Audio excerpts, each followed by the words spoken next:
Welcome to episode 7 of the Velocity Radio podcast. Today you've got myself, Ben, as a host, and we've got a special guest that I'm really excited to have you listen to today, and it's Jacob Butterfield. So Jacob, if you could just please introduce yourself. Yes, hi Ben. Getting stuck with my words already. Trust me, guys, whoever's watching, that won't be the case for the rest of it. I do spin off on tangents. My name is Jacob Butterfield, as Ben's already mentioned. I am from a town called Barnsley. I am 25 years of age. I'm currently a personal trainer in the fitness industry. I've been in the industry for 18 months full time, 2 years including the time that I did it for a part-time period. I did engineering before that for 7 years, so a complete change in career.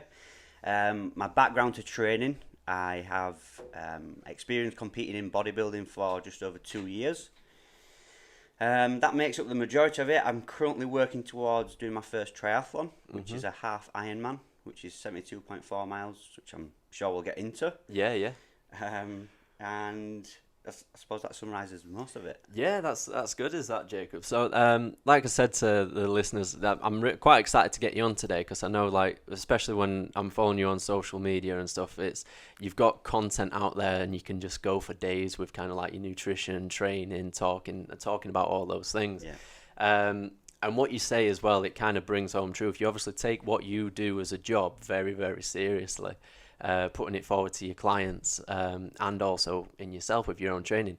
You've talked about that you've done bodybuilding shows before in the past, so yeah. We'll touch on that first, and then we'll kind of move forward as to where we're going at and where the future's going to be predicted with yourself. So with your bodybuilding then, how long ago was that when you first started? The first competition I did was in September 2015. Right, yeah. Yep. I did a 12-week preparation phase, I suppose is the common term for that. So I started in June, July time. Right, yeah. In 2015. And I did 9 competitions, including that first one, following that up until the end of 2016, so right, quite a few in a short period. Is it like nine competitions in what were like 18 months? Is that around about? I mean, I don't know if any guys that are listening, that is a lot. Definitely took its toll. If you're seasoned or not, that's a lot of that, is it? So so you did all them. What kind of successes did you have in that then, Jacob? So in my first competitive season, which was my first year, I did 2 competitions. Right. No, 3, sorry. I did the first competition I did better than I expected, but still not good enough to be able to kind of take me any further than that first competition. Yeah. I came 3rd, and with the federation that I competed with, you had to come in the top 3, and then it was down to the judges as to whether you progressed on to competing in the final. So it was like a qualifying competition. Yeah. The person who came first obviously did progress on to final anyway. I didn't get chosen, unfortunately, so then I decided to do a second competition. Yeah. In that one I came 2nd, got an invite, long story short, competed in the finals, didn't do as well as what I thought I originally would have done and wanted to as well. Right, yeah. But still, after kind of feeling like I'd done better than I ever thought I would originally do upon starting, I thought, I'm going to take this further. I'm going to think, if I've achieved what I've done now in the space of 12 weeks, like, what could I achieve if I applied this same mindset for 12 months? Yeah, sure, yeah. So I had a coach. I did what would commonly be termed as like an off-season. Growing phase, building muscle tissue. Yeah. Did that for 6 months, and then I did 6 competitions throughout 2016. 6? Yeah. Yeah. I was dieting for like 6 months. Yeah. Crikey. Bloody hell. So what And the best outcome from all those 6 competitions that I did was the Arnold Classic in Europe. Yeah. And I got 4th in that. Well, that's no small feat in itself, that, is it? Going into an international show, Arnold Classic. Where were it in Spain, was it? In Barcelona. Barcelona one, Spain, Barcelona. Yeah, that's crazy. Imagine going Surreal over there. experience. Yeah, crazy. International stage on at Arnold sports event. Brilliant. So what kind of got you into it then, Jacob? we chatted about this before, Yeah. just like off air before we started, and like I've explained, I don't have what I imagine is the typical bodybuilding background. Yeah. So before deciding to compete, I trained at the gym as a hobby 5 times a week. Yeah. I used to go out on the pacer at the weekend. Yeah, I yeah. hope you don't mind me swearing. No, that's fine. Yeah. That's just me. It's all right. Sometimes I will do. This is no longer PG. Is it? Yeah, I just used to go out on the piss at the weekend. It used to be a hobby for me 5 days a week. Yeah. And I chose to take it seriously just after I was training with a female at the time. She was my training partner. Right. Yeah. And she was preparing for a bodybuilding competition. The only bodybuilder that I knew of was Arnie. Right. Yeah. Like, that's the only Yeah. noise that I had. And I attended the show that she was competing in just to Right. support her. And I the main reason that influenced me to do it is I felt inspired by the people who were on stage presenting the physiques. And I thought they do nothing different to what I do. They just attend the gym, they look after the nutrition. And I thought, why couldn't I be the one who was up there making other people feel the same way that I felt? Yes. And at the time, I was actually 2 weeks away from going to my first lads' holiday to Ibiza. Right. Oh. So I cancelled that. And What? Cancelled it. No way, you cancelled Ibiza. I've still not been on a lads' holiday since. Mate, mind blown. On that one. You could have bloody waited 2 weeks. Book the flights now. Let's go.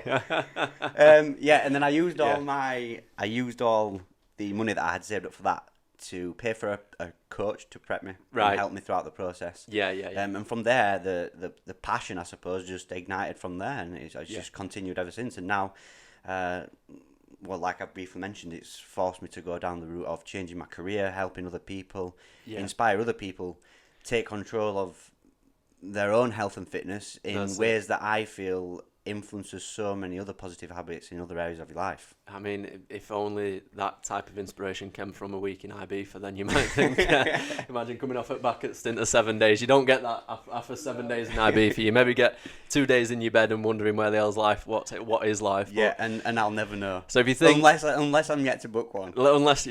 But good life decision to now. Definitely, if you think where you're at now, I mean, you were very committed to that cause early on then, weren't you? So like to the point of saying, right, I've got this holiday booked. You know what? No, that's not within my sights. That's not going to be my goal.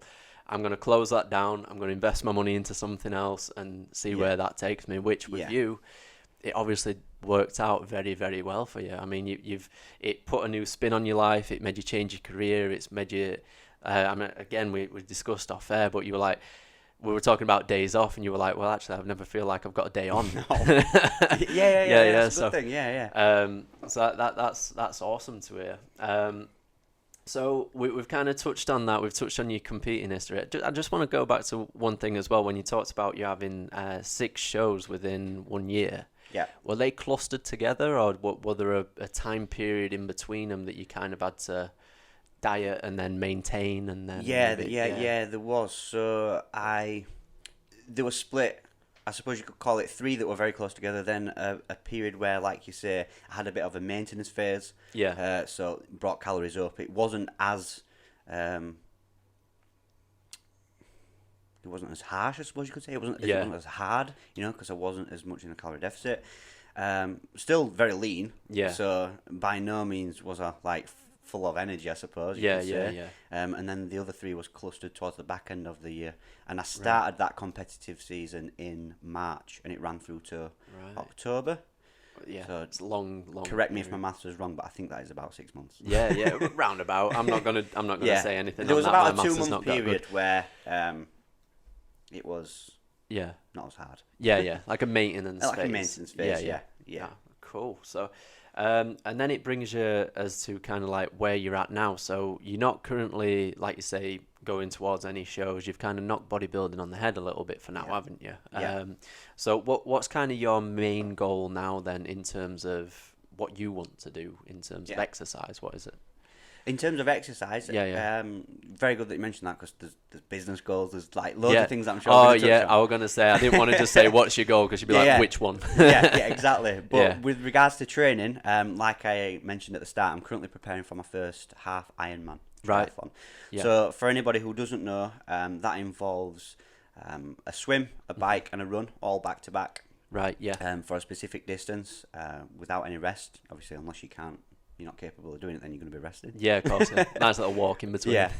And what inspired me to do that is just, I mentioned again before we started talking, like the running component of it, which is obviously something that I've got to do to be able to be efficient at being, I suppose, what you could call as a triathlete. Yeah. I actually don't enjoy, but it's just the whole process that I've fallen in love with as a result of the experience that I had from bodybuilding. Yeah. And how I relate that to being so important for your own personal development, happiness, like just it's about me being the best version of myself and always challenging my comfort zone and learning new things relevant to training, the human body, and being able to be a better coach, and it excites me.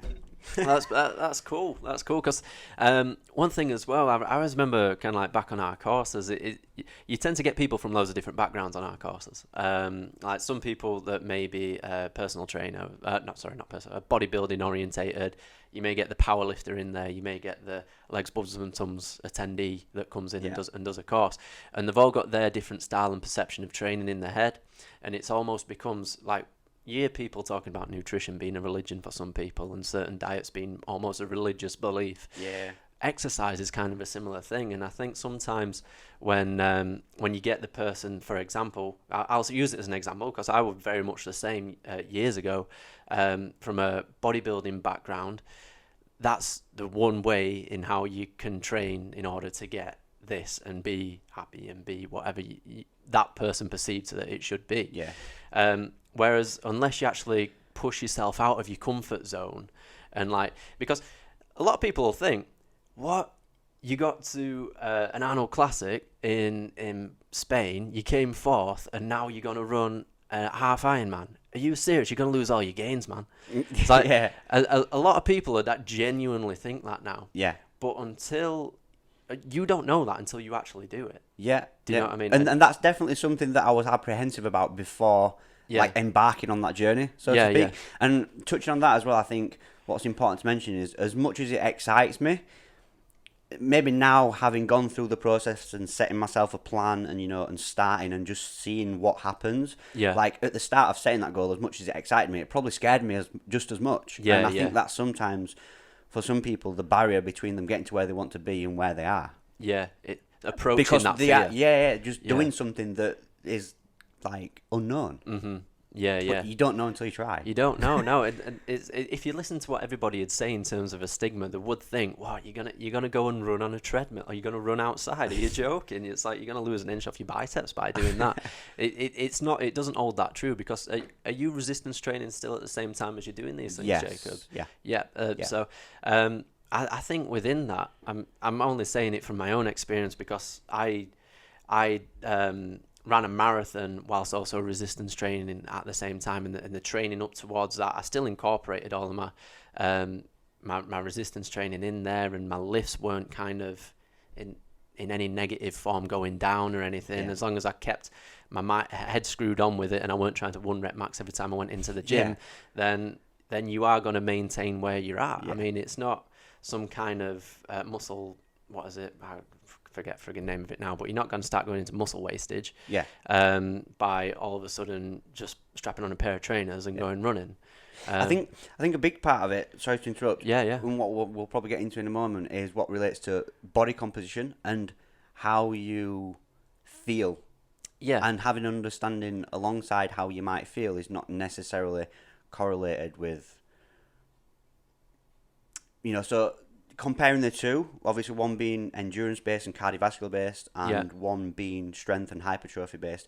Training 4 or 5 times a week, you're obviously going to feel more pumped, so to speak. Do you know what I mean? Yeah. Due to like obvious reasons, but then like me at the moment now, I'm doing resistance training twice a week, and I'm doing more cardiovascular based training. And I might feel like I'm losing muscle tissue because I'm not resistance training as much, but it's having an understanding of why that's actually not the case and what those feelings are as a result of. Does that make sense? Yeah, of course. I mean, have you looked at Ross Edgley's stuff, and he talks about kind of like sport specific training, or just having a specific sports goal. Whereas like your goal now is obviously to run an Ironman, so then you put all of your eggs into that basket of the Ironman. But that's not to say that the stuff that you're doing in the weight room doesn't correlate or wouldn't help you when you come to running this triathlon half Ironman that you're going to be aiming for. If you think of your exercise background, so like you've got a lot of you've done a lot of resistance work in the past, so even like your connective tissues, like your ligaments, your tendons, are going to be able to bear a lot of like injury volume prevention going being through one really important thing. Exactly, yes. Which, when you're training for something as such an endurance event as what you're doing, that's one thing that you see a lot of people pulling out with, injuries in the training process towards it. So if anything, it's going to help you rather than, I mean, you're not going in and absolutely cream cracker in your legs so then you can't run the next day. Obviously, you do it with your head screwed on. Yeah, a little bit of logic applied to it, and you know, some sense of education behind it. Put towards it, but yeah. Of course, it definitely helps. So what's kind of your training regime, sort of say then? If you were to give us a weekly breakdown, what does it consist of then, Jacob? Let me think for a moment. Yeah, no problem. two swims, 2 runs, and 3 rides. Right, so and 2 resistance. Right, okay, let me write that down. So you got 2 swims, yes, 2 runs, 3 rides, and 2 resistance. Yes. Right, spot on. So that's pretty cool. So you're having double session days at some point? Some days are double sessions, I do actually incorporate 2 rest days per week, so no training whatsoever. Yes, you need it with that volume. So obviously with doing the amount of the frequency of activity that I'm doing, some days are double sessions. In triathlon terms, a brick session. Brick, I like it. Yeah, you're getting in with all the lingo now as well. I like all it. The gear, no idea. I've even sold my car. I'm commuting by bike everywhere now. Oh, have you? Yeah, genuinely. Yeah, genuinely. You touched on it earlier. You commit to a cause big time, don't you? It's like, I'm not going on holiday. No, you know what? I'm selling my car. I'm just going to cycle everywhere. But at the time, like, I had so many people telling me, like, oh, you can't do that. You can't sell your car because of this and because of that. And it's like, well, do you know what? I'll just sell it and I'll find out. Yeah. Once there's no option other than to do what's put in front of you, it's like, you make adapt. it work. Like you said, adapt or die. That's what you need to do. It's that kind of mentality that I think in a lot of the times you need. Mm-hmm.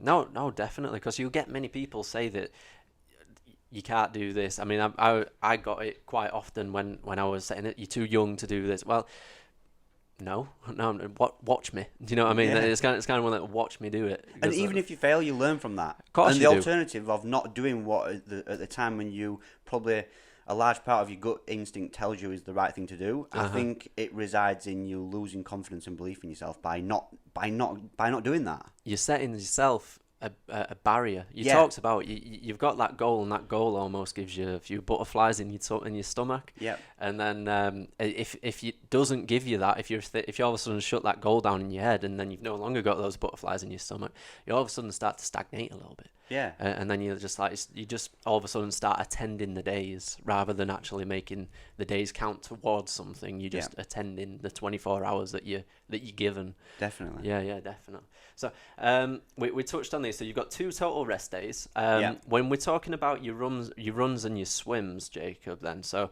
are you? This isn't a run and a swim that you're constantly going balls to the wall, kind of like PBing every single session. No. Same as like within the weights room. Yeah. You're not trying to make every single set and every single session the one that you feel is of the highest intensity. There's some sort of periodized approach to it. Yeah. Because if not, then you'll just run into fatigue very quickly. Of course you will. And I mean, how long have you given yourself? And I learnt that the hard way. Have you? Because I set the goal of doing this triathlon in December. It's not until September. Right. So I actually had a period where I was still primarily focused on gaining muscle tissue, but I was incorporating cardiovascular activity that in the long run would have had a carryover to me doing what I'm doing now, which is more cardio. So the cardio that I was doing was swimming, biking and running, but just less of. Right. But I did too much too soon and went too hard too soon because I didn't know at that time how to regulate it appropriately. Right. Got you. Especially with running, I think this is one of the easiest areas to go too hard without realizing it, because you just go out and just run. You do. And like if you go out and you just run, 9 times out of 10, I would say you're going to run too hard. It's a very intuitive thing, running, Yeah. isn't it? It's kind of like some days you'll get your days where you move and you don't even feel any stress on your joints, and you just you're just gone. Do you know what I mean? And then in your head, a good track comes on or something, and then all of a sudden you get in zone. You start planting your foot to the ground a little bit harder, and you're going. I'm definitely the same. Music comes on, tune that I like. Yeah. It makes me go that 10% harder. It does. It's crazy how that happens, isn't it? But if you were to do that for the time period of across all of your training, you'll get to the point where you're almost going to that, you're overloading yourself a bit too much. Yeah. And then you'll come to that next training week, performance will begin to drop a little bit. Your joints will start to ache a little bit more than what they're doing. Yeah, and that's you feel a little bit more demotivated. Exactly. You're craving foods more. Yeah, and with that, I mean, I'll bring along a period that you maybe then just have to take a week or 2 weeks off, because you've not hit it at that sweet spot where you should have deloaded. You should have kind of like take your foot off the gas. You've overdone it. You've overcooked it almost. You want to stay in that adaptation phase for as long as you possibly can without kind of going back over the other end of it, and you start to drop off with your performance. So go on. Touching on that then. So again, this is not definite without looking at my plan, but off the top of my head, I have 2 of the 7 cardiovascular activities that I'm doing throughout the week. Yeah. There are both of the swims are low intensity, but quite long in duration. So all of my swim sessions at the moment are lasting at least an hour. Right. I need 2 armbands for that for an hour. one of the runs and one of the rides per week are low intensity. So 4 of the 7 sessions are actually what I would describe as not being quite demanding in terms of like neural activity, muscular activity. Yeah. That's good, because that's one thing when you periodize endurance exercise, you need to have. It's almost like you need to logically have race pace, medium pace, easy pace. Yeah. You need to know what those feel like in your head. Yeah. Because if you go out and you try and hit everything at race pace, like you said, it's not just your muscles, it's the energy demands that it's taking toll of. Like I said, neurologically, they'll hit your CNS, and then you'll all of a sudden not be able to wake up out of bed in the morning. Yeah. So you need to be able to periodize it correctly, like you've said. Like you need your easy stuff in there, and then do you do any kind of tempo stuff within that as well? Or are you going to incorporate of the 3 activities that are of a higher intensity, one is I regulate them all by my heart rate. Yeah.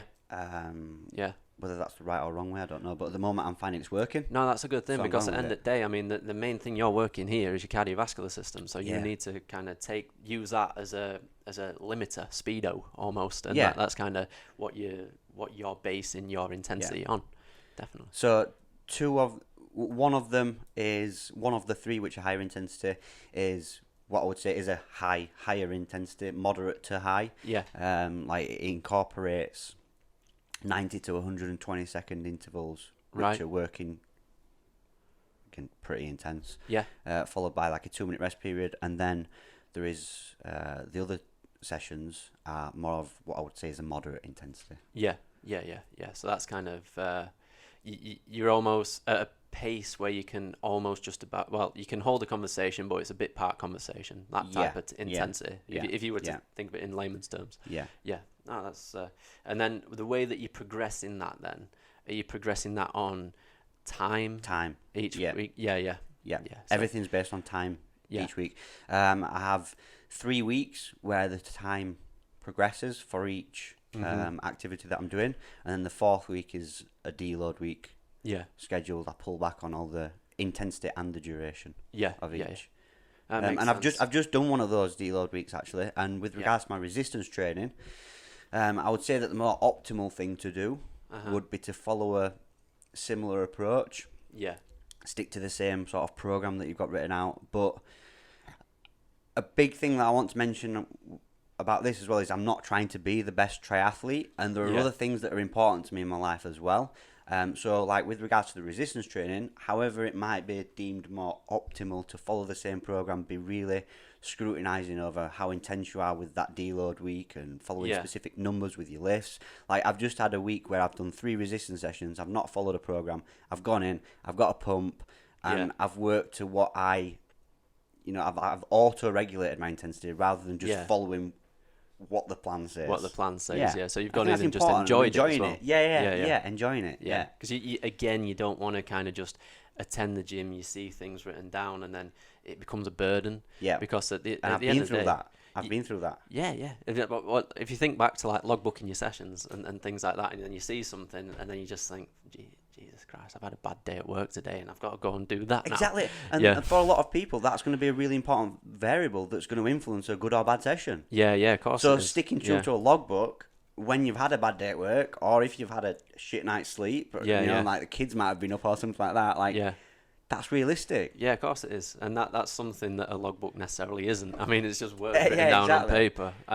If you wake up and you're frigging struggling to get out of bed in the morning because you've had a bad night's sleep, and you've had coming off a week's worth of high intensity weight training, then you see deadlifts down as your first exercise that you've got to hit for a loading set, and then you're thinking, do you know what, I honestly think my back's going to break if I do them. Then don't get me wrong, I mean, some people that you'll talk to, depending on what their goal is, they'll be like, just shut up, bitch, and get doing it. If you think like somebody like Jordan Peters, he would be like, right, just shut up, just do them. Exactly. Just do them. Definitely. But his goal would always be to walk around like a Belgian blue cow.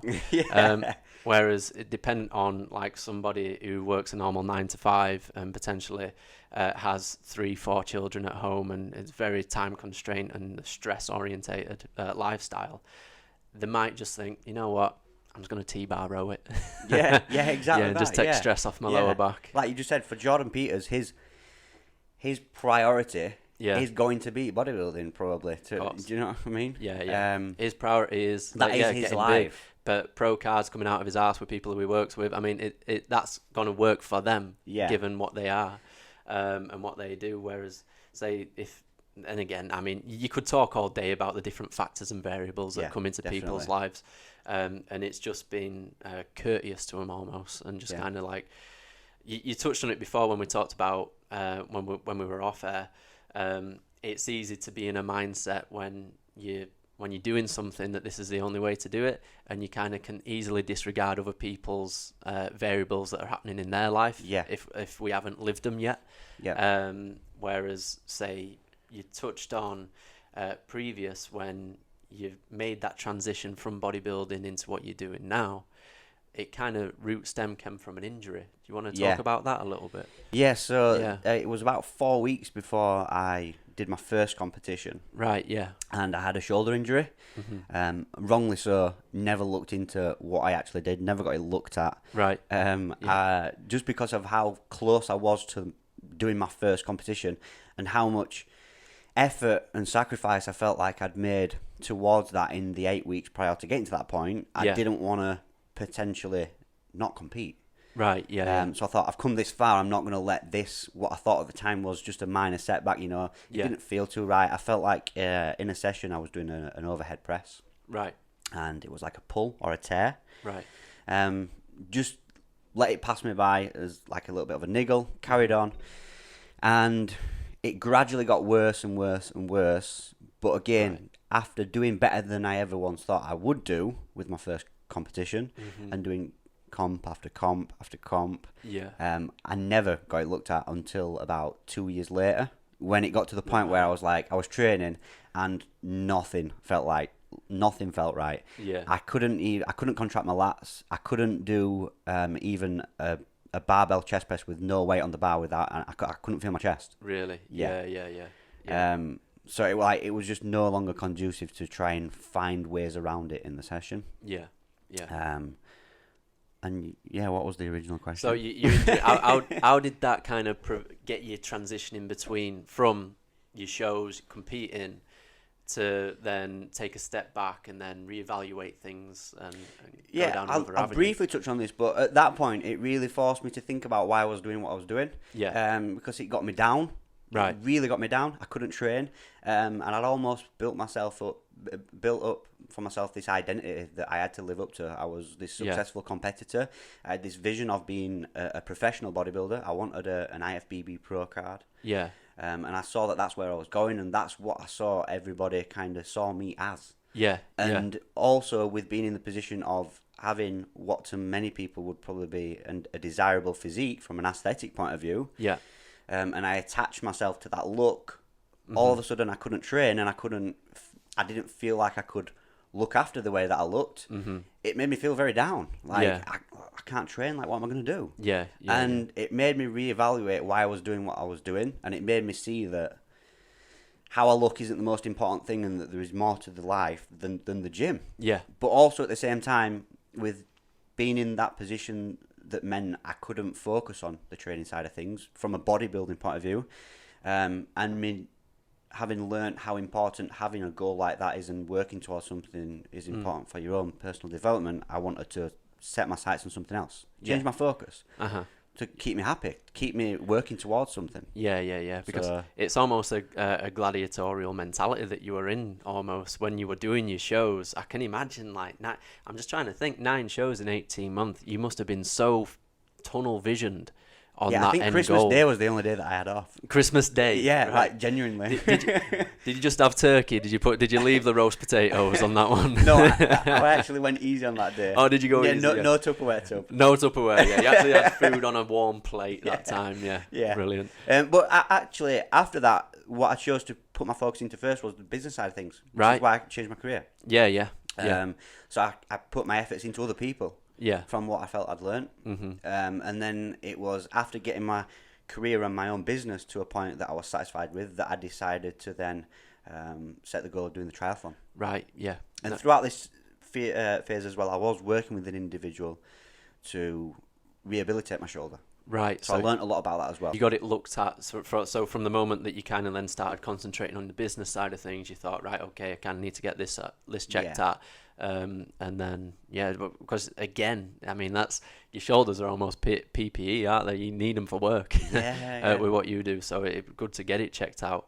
So I was focusing on myself, but, working towards a better shoulder isn't as inspiring as a bodybuilding comp or a triathlon. But sometimes it's injuries as well that people need to kind of help them take a step back on things and reevaluate and what do I actually want to do with this? There are more things other than trying to get up on a stage and win a pro card. Don't get me wrong, that still might be a goal in future. Yeah. But life's long. Yeah, definitely. So I mean, we're still quite young if you think of the age that general population diet. I know not to sound morbid or anything, but we're still relatively young with what we want to do, and to be able to take a step back, concentrate on a new career, financially get that structure in place, and then you can then build on things and focus on things that are maybe a little bit more performance based and that you want to do for yourself. Makes a lot of sense, really. And it's a very catch-22 situation as well, because although there could be some things taken away from what I've just said that you might think, God, that's not something that I want to do, if it leads me down that path, which isn't necessarily the case because everybody's different. Yeah, of course. But I also think it's the best decision I've ever made, and I wouldn't change it for anything. Going back to what we mentioned about how, different life situations that people can have and mean that the logbook isn't the most appropriate thing for them to be living by, for them to get to where they want to be from a training point of view, and following that meticulous kind of approach. I also think in some cases it's going to be necessary. Of course it is. You've got to, in some cases, some people are going to have to accept that to get to where they want to be, they have to make that the priority for a certain period. It is one of them. And that's what I say about fitness. It's kind of like everybody within this industry, or people that are not within this industry, look to us for a black and white answer. But for every question that they pose to me, I always pose around about 3 or 4 questions back at them, because it's so difficult to say, like, right, okay, I want to gain muscle. What's the best way to do that? Well, Well, how much time can you consider? We need to consider this. We need to consider that. What you already know. What do you eat? How many times can you come to the Yeah. gym? I mean, how long can you be at the gym for? And okay, what are your habits like? What sleep do you get? I mean, these are all questions that you need to gain from somebody in order to, because it's such a specific thing. Yeah. I mean, the law of individuality comes down to everybody. Yeah. What might work for one person doesn't work for another.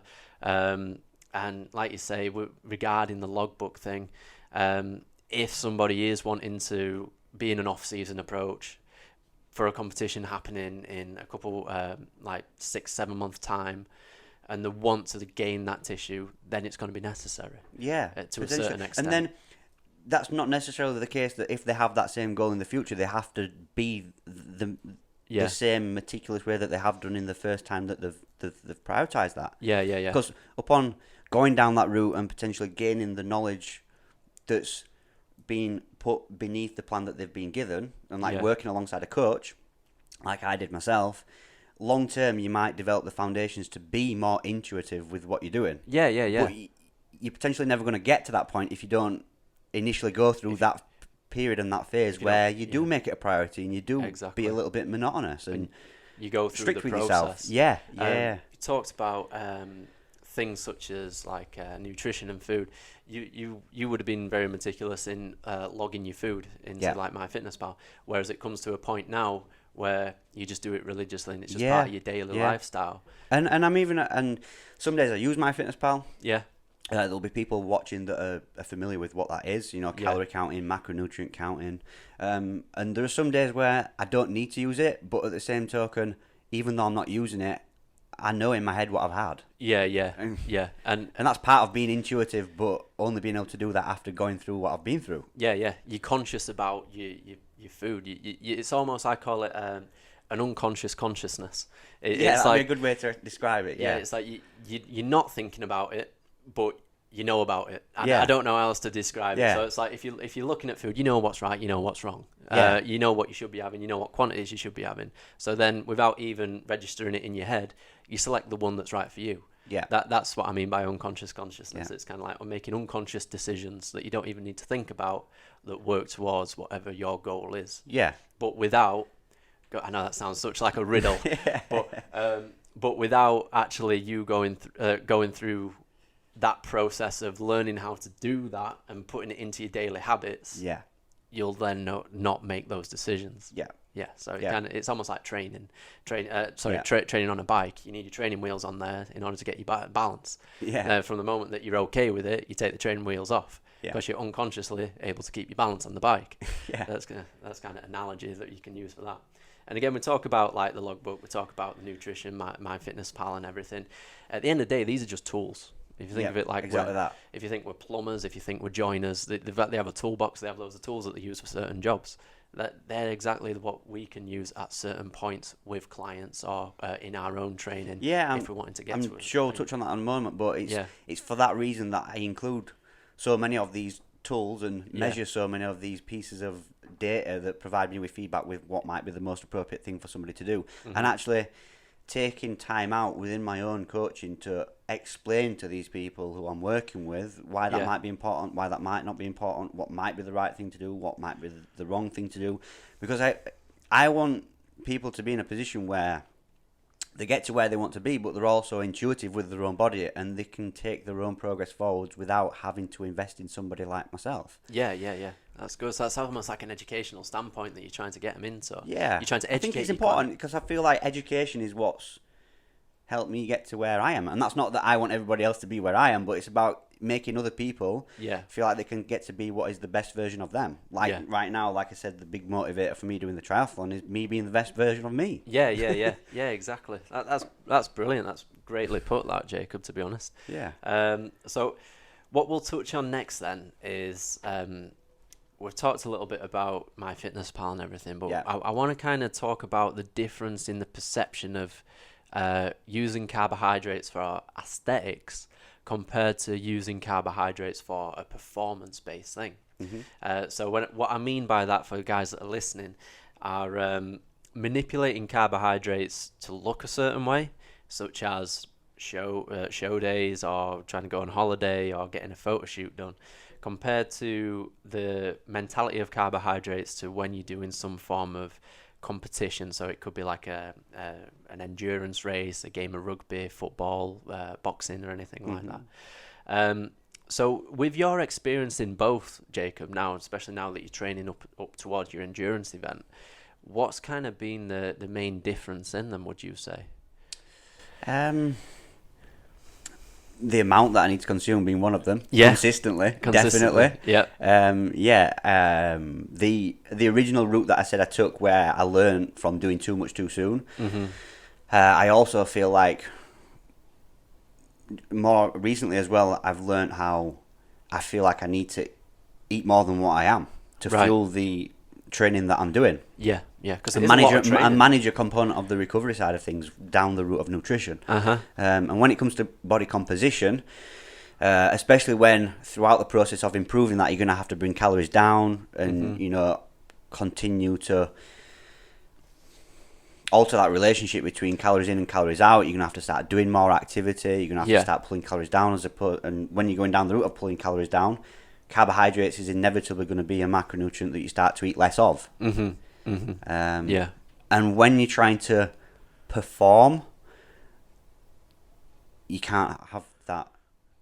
No, you can't have that thought process. You can't be restricting carbohydrates. It just completely goes against what you're trying to do. Exactly. And it's kind of the one thing that you hear a lot of people talk about, especially when they come to dieting, which, not rightly so, but I mean to a certain extent, is that they can demonize carbohydrates quite easily. Yeah, definitely. Yeah. But then trying to flip the switch on that to when you're wanting to do something long distance and for an endurance event, you've got to all of a sudden start seeing them as your friend, almost, and be able to kind of manipulate them in certain ways that you can utilize them to the best of their ability in order to optimally perform. So if you think about kind of your carbohydrates the day before you're going to do a race, or the day of that you're going to do not a race, but just like a long distance event. Do you structure them in any sort of way during the day or prior to the day? Again, this is very intuitive, and it might be the case that one day might fall where work happens to be different and it doesn't follow what I'm about to say. Yeah. But again, I think the big thing to take away from that is how outside of that snapshot in time, I'm still eating what I feel is enough, and there is enough carbohydrates going in. If we think back to what we know as the hierarchy of nutrition, and calories, macros, and micronutrients being the first three tiers, and nutrient timing being the fourth one. Yeah.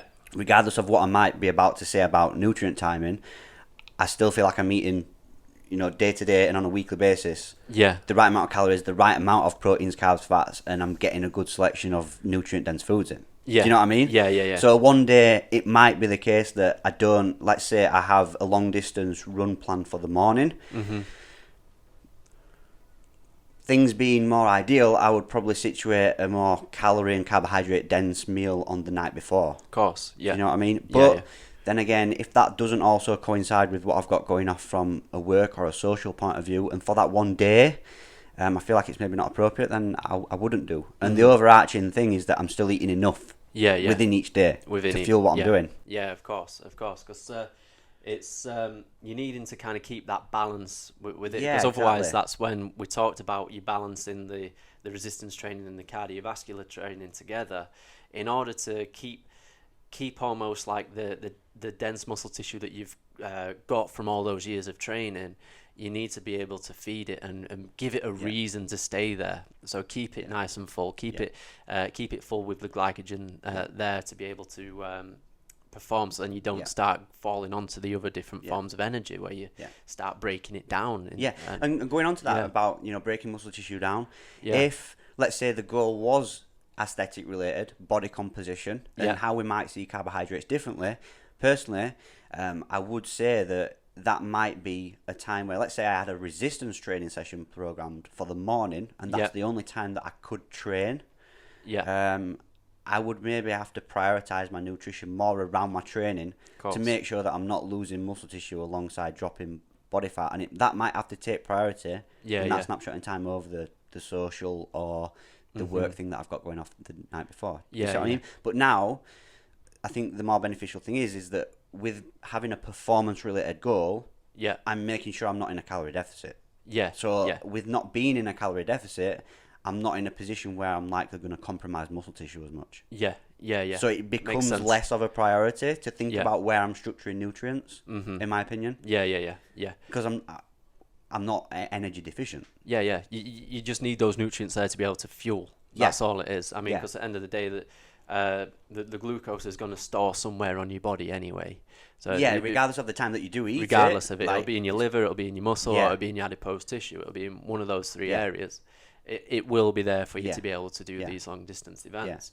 And like if I was to have that very high calorie and carbohydrate dense meal earlier on in the day, but then let's say 12 o'clock, and I've got that long distance run planned the morning after, but from 12 o'clock onwards, like I'm not doing anything, I'm sat on my laptop, like, is it really going to have much of an effect? It's not going to be that bothered if you're going to be you know what I quite. mean? No, if you're going to be quite not doing anything for a long period of time, what you're going to utilize? Exactly. Yeah, you're not. It's not like you're running in the evening and then you're getting up and running again in the night time, because No.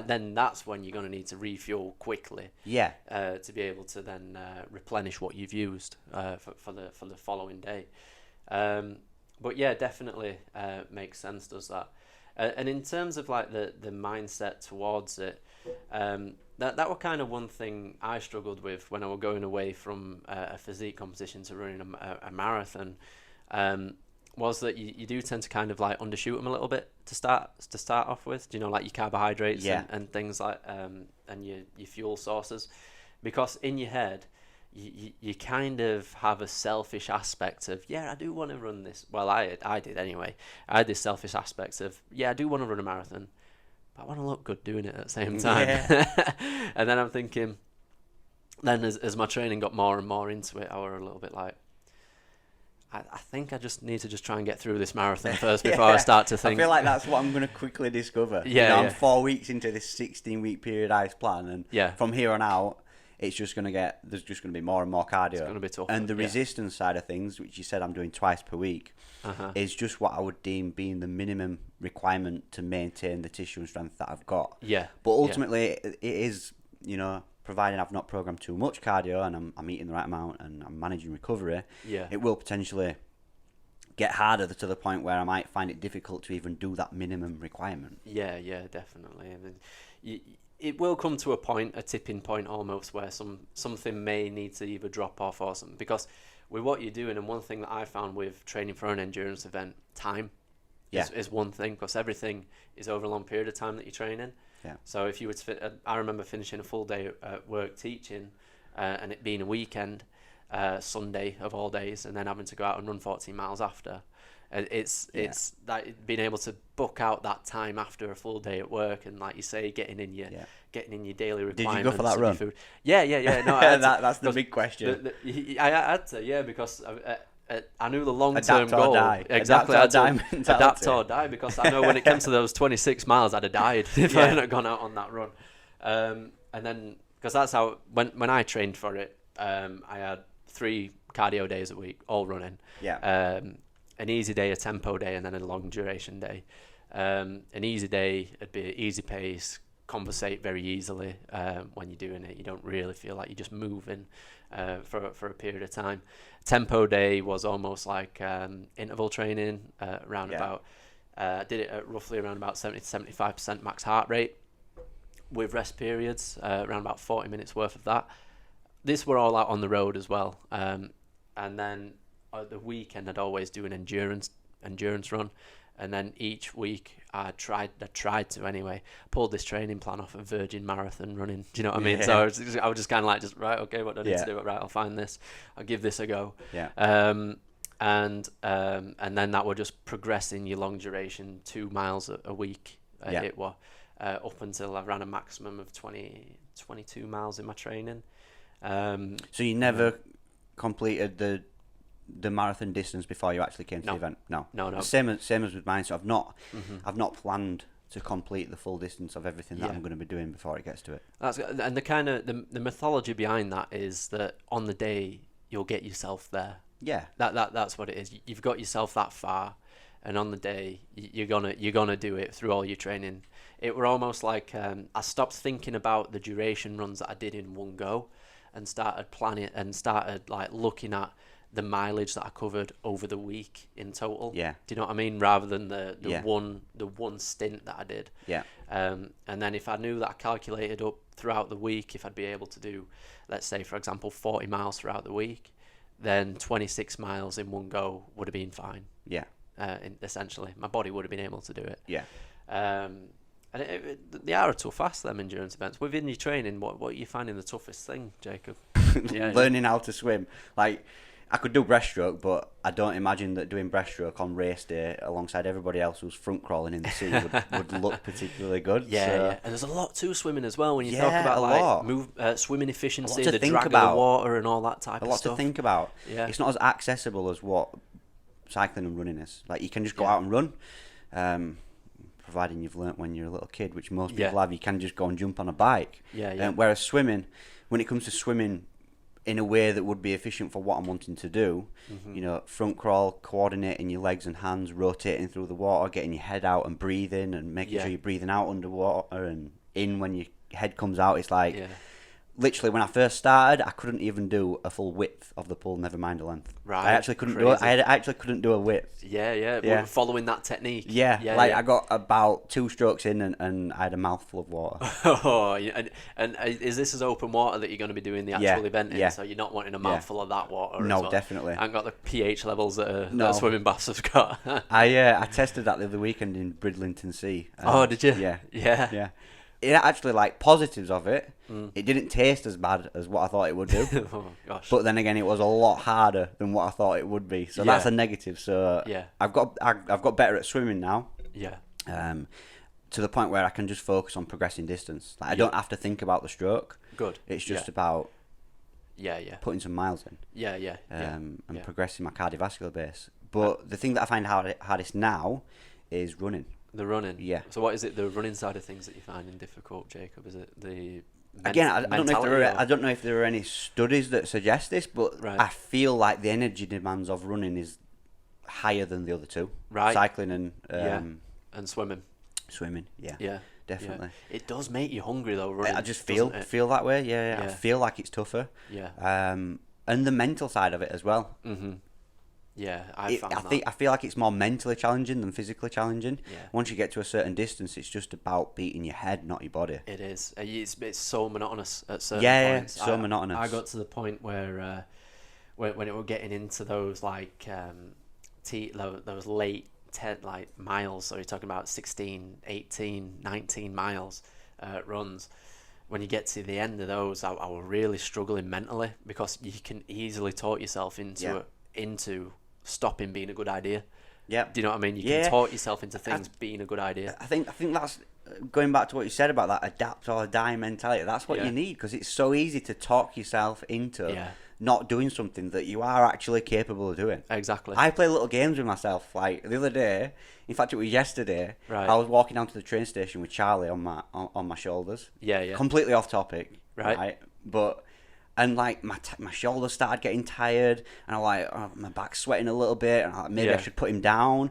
Completely not irrelevant to training, but it's like I didn't need to put him down. Do you know? Do you know what I mean? Yeah, it's just your head. Yeah, it's just your head. It's just the same when it comes to training. Like, you just tell yourself excuses that, in many cases, that there's such a stop you doing what you need to do. That you can be there. But I remember telling myself on these long distance runs, almost like trying to G myself up, like, Ben, you're a machine. You are not stopping. I like keep going. You've got to talk. You've got to get in your own head. Yeah, who was telling you to stop here? Who does think they are? Like that type of thing. Just talking about. Literally, if anybody could hear what were going on in my head, I'd have thought I'd been schizophrenic. Giving yourself little goals and talking to yourself like that. Yeah, it's crazy. It's crazy. And then on the long runs as well, one thing that I found very beneficial.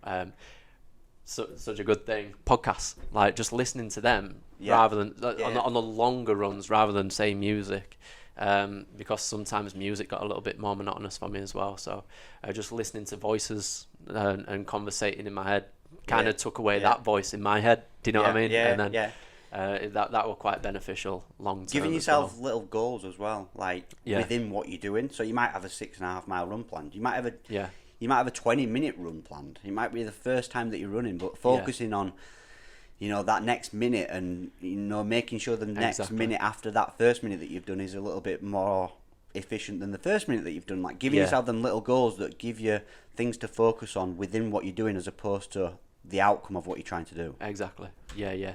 Just like those little goals. I mean, it's funny you say that because I'm currently trying to learn how to play golf at the minute. Right.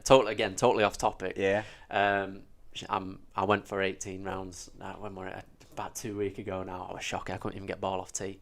But then I'm just having to now set myself little miniature goals. Right. Just keep it on green this time. Do you know what I mean? Just try not to get it out of bounds. Right, so not trying to smash it straight onto green in my first hit, hitting par. Yeah. It's like, right, I'm just trying to keep it under double par this time. Yeah. And then see where I can get to it. Have you done putting? Yeah. I've done putting. That was always my worst part of golfing, because I used to do golfing myself. Did you? Yeah, you play a little bit. Oh, when I was younger. We need to get a few rounds in somewhere. I were up at Barnsley Golf Course actually. That's where I was. Yeah, we just one down from Woolley, and there 18 holes there, and the putting it were okay. I kind of knew that I weren't going to be that good at putting anyway, but it was just more the striking it off the tee. I was hooking it, I was slicing it, it was going everywhere, it was rolling off at tee at sometimes, and I just couldn't get it. But that to me now is my next challenge, like trying to get the technique of it. It's one of them games that you can't muscle, do you know what I mean? Yeah. The more that you try and muscle it, the worse it gets.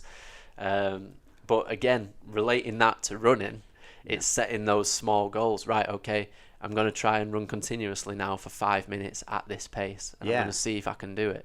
Right, I'm going to see if I can get the ball off the tee and keep it in bounds. That's kind of a similar sense. Yeah, definitely. Sense to that.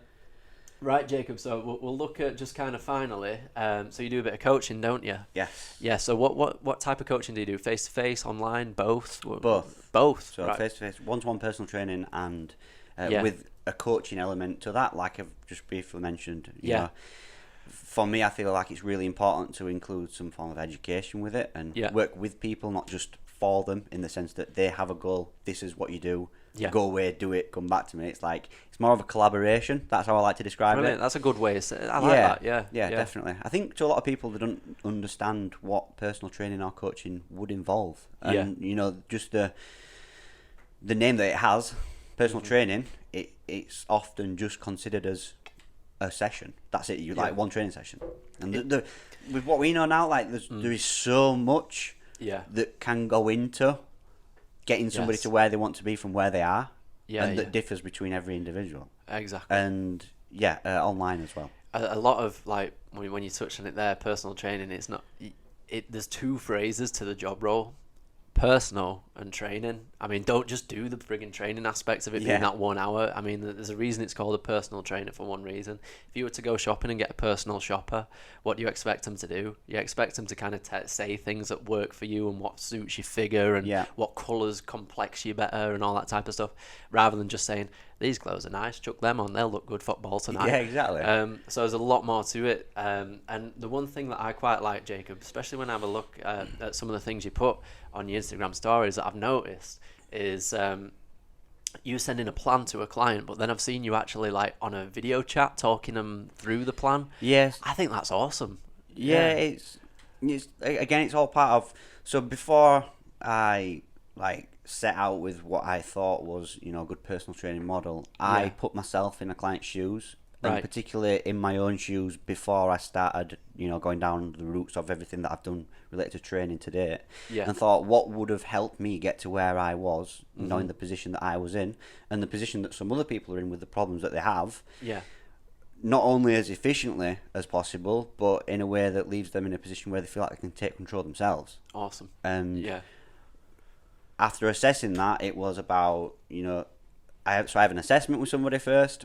Before we even get into a training session, we spend at least an hour, sometimes up to 2 hours, just chatting about where they currently are, what they've currently done, what they think they need to do, where they want to be, how long I think that might take, what I do, like what it involves, what they're going to need to do, like are they even ready? Are they in a position where they can actually commit to it? Exactly. And we get an expectation on both parties of what the journey is going to look like. And then the videos that you see me do, after I've devised this plan, that I'll have discussed with this person is the most appropriate route to be going down and why.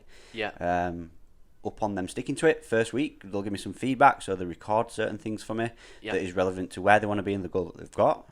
And then I tell them, you know, if I'm going to be making a change to anything for the week ahead, which isn't the case every single week, but even if there isn't a change that I'm going to make, I'll still do them video feedback outside of the session that we have together, just so that there's constant communication, because I feel like support is a very important thing. Awesome. Yeah. That's very comprehensive what you're doing there with your client, but that's what they're buying into. I think they need that in order for it to become, like you say, a collaboration between you and the client. It's not for everybody. Don't get me wrong. I've had people come on board and they leave not having told me that that's the reason. Yeah. But I will put myself out there and say that I feel like it's probably the person who doesn't buy into that who's maybe not ready to make a change. It sounds harsh, but some people are just not. Yeah. You need them to be able to work with you as well. I mean, because if they're wanting something like a quick fix, like you say, maybe they're not at that stage of the pyramid yet. They need to try and go away and try and do all of the quick fixes first before they then actually realise, rather it being the diet's fault, it's actually me. Yeah. And then they try and then find somebody such as yourself. Something that I think is really beneficial is, you know, after a few weeks, the people that stick to it, they really grasp why it's important and they see it for the positives, as opposed to the negatives that I think some people might see it for, which is, this is very controlling, like, well, like, I've got a lot of overwhelm, there's a lot to think about. Yeah.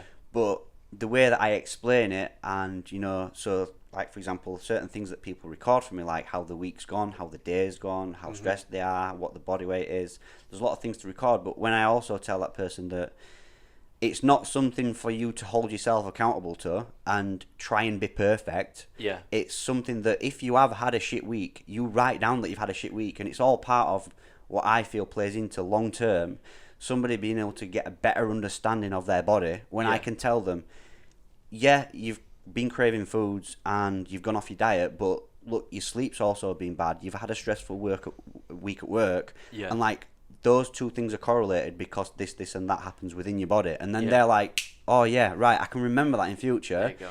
Yeah. And then all of a sudden they're not beating themselves up for doing something that they feel would have been wrong had they not had that education. Yeah, exactly. And even through the thought of them having to write that stuff down, it's making them conscious about that. Yeah. Like in future. So you talked about like stress, nutrition, what's the sleep been like. They might not relate it to... They might not know. Yeah, exactly. They don't even think that could affect their performance in the gym or within their exercise. But it can. Yeah, exactly. It can. A lot as well. Yeah, it can a lot. Exactly.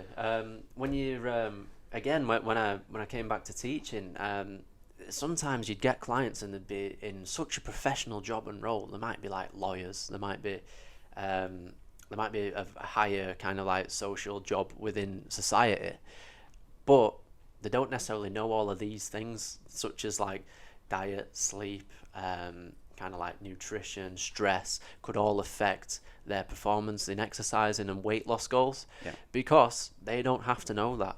Yeah. They're vocational and have knowledge of what they need to know. That's where guys like us need to come in and make them, like you're doing, making them aware. Awareness is joining key, up the dots of this puzzle, so then they can then all of a sudden be like, I see how it all links in together now.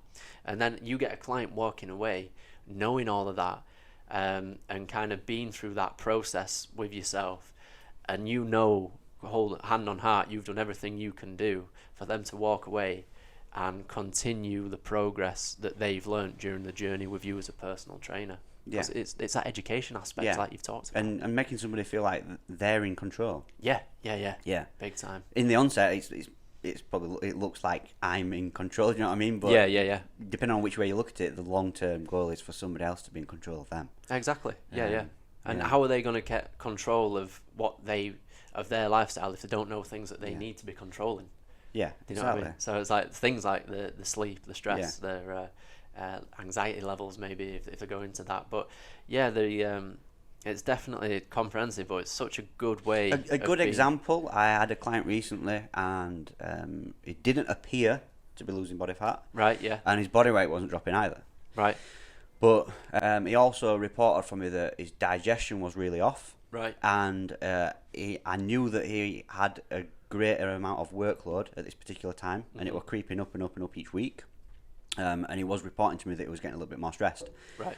So I told him to do less training days than what I'd advised him to do in his program, and actually eat more food, and his weight dropped. Now, like, don't get confused with, he's eating more calories, and like, it's just the fact that the relationship that stress has with your body. Yeah. And if we don't record those variables, had I not been aware of it and him never been educated about it, I might have been influenced to think, right, you need to do more. Yeah, but if he's stressed, and like work's getting on top of him, and like he's craving more foods, and I tell him, right, okay, you're not getting progress that you want, so let's start to do more cardio and eat less, he's going to be like... Exactly, it's going to blow his mind. And then cortisol can be such a crazy hormone when those things build up on you. And if you think training alongside of all of those exogenous variables coming in, causing you stress, training in itself is stress.